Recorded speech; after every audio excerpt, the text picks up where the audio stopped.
Moi, mon métier, c'est la conception. Tout ce qui est autour, je l'accepte parce qu'il y a cette part-là. La semaine dernière, on s'est retrouvés pour découvrir le métier d'architecte. Et cette semaine, on va découvrir une mission d'architecte de A à Z. Que ce soit sur de la construction ou sur de la rénovation, on va découvrir à quel moment intervient l'architecte. Et surtout, quelles sont ses missions concrètement. Et c'est parti, on rejoint Julie. Tu nous as dit qu'un tiers des étudiants fraîchement diplômés ne poursuivent pas dans le métier d'architecte parce que finalement la réalité, elle ne s'accorde pas à ce qu'ils imaginaient quand ils étaient étudiants. Alors à quoi ressemble la réalité ? Alors la réalité, c'est au départ un client qui rentre dans nos bureaux et qui a un besoin. Ça peut être juste qu'on lui dessine des plans, ça peut être juste des conseils, ça peut être une mission dite complète. Donc une mission complète, c'est quoi ? C'est un ensemble de phases qu'on élabore au fur et à mesure du temps. Donc je vais vous donner l'exemple d'une maison à rénover. Donc concrètement, une personne arrive et dit voilà, moi j'ai cette maison, je viens de l'acheter, je veux la remettre complètement au goût du jour. Première étape, l'avant-projet sommaire. Donc un avant-projet sommaire, c'est d'abord faire l'état des lieux, donc aller prendre les cotes, etc. pour matérialiser la maison sur un logiciel. Une fois que l'état des lieux est fait, c'est proposer donc un avant-projet sommaire, c'est-à-dire un enchevêtrement de pièces par rapport à son programme. Donc par exemple, il veut tant de chambres, tant de pièces de vie, tant de baignoires, de salles de bain. Donc on prend tous ces éléments en compte pour faire cet avant-projet. Et plus le projet avance, plus l'échelle est importante. Donc après l'avant-projet sommaire, on a l'avant-projet définitif, où là, tout est un peu plus figé et où les éléments sont fixes. En tout cas, l'aménagement est fixe, les pièces sont au bon endroit. Et là, on ne bouge plus, entre guillemets, de ce programme-là. Parfois, on a des permis de construire ou des déclarations préalables à déposer. Donc là, c'est un dossier administratif qu'on donne en mairie pour déclarer tout ce qui a été fait. L'étape suivante, c'est le pro. Alors, le pro, en fait, c'est... pour consulter les entreprises, en fait, il faut avoir des plans qui soient bien détaillés.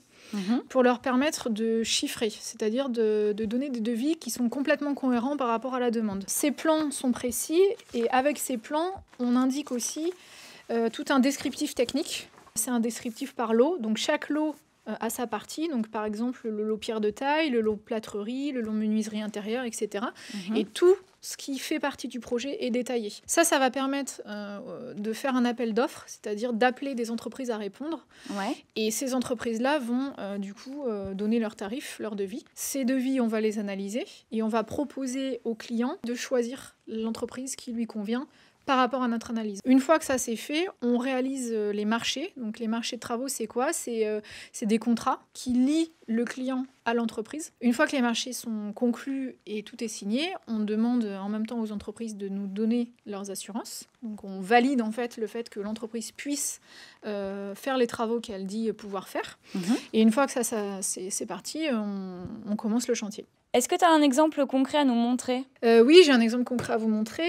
Donc là, on est sur une rénovation d'un ancien chai.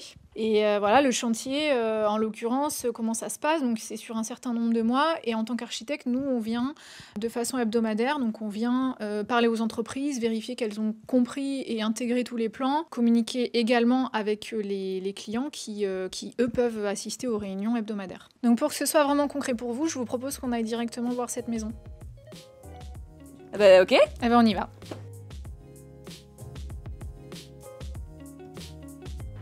Vous rentrez pas ? Bah on a besoin des clés.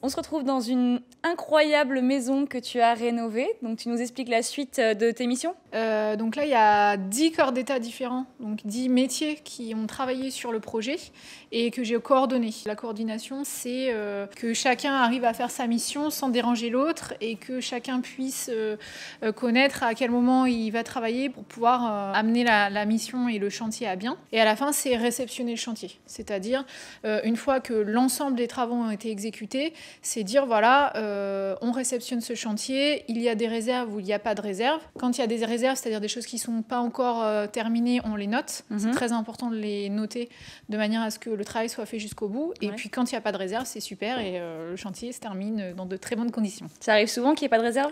Ça arrive rarement parce que souvent les clients ont très très envie de rentrer dans leurs locaux, dans leur maison, et du coup la date, voilà, il y a une date qu'il faut respecter et donc on met quelques réserves pour que les entreprises puissent terminer les travaux et puis que les clients puissent intégrer leur logement. T'es chef d'orchestre en fait. C'est ça.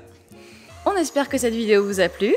Moi, en tout cas, ça m'a donné tellement envie de faire appel à Julie pour faire mon petit loft en centre-ville de Bordeaux. Bah, y a plus qu'à bosser alors. Hein. Voilà, ce qu'on fait là, c'est ce qu'on fait. Alors, il y a une chose qui est sûre, c'est qu'en 2019, on va bosser dur et vous n'avez pas fini de nous voir sur YouTube. Donc, n'hésitez pas à liker, partager la vidéo entre vous, faites-nous connaître partout. Et à la semaine prochaine.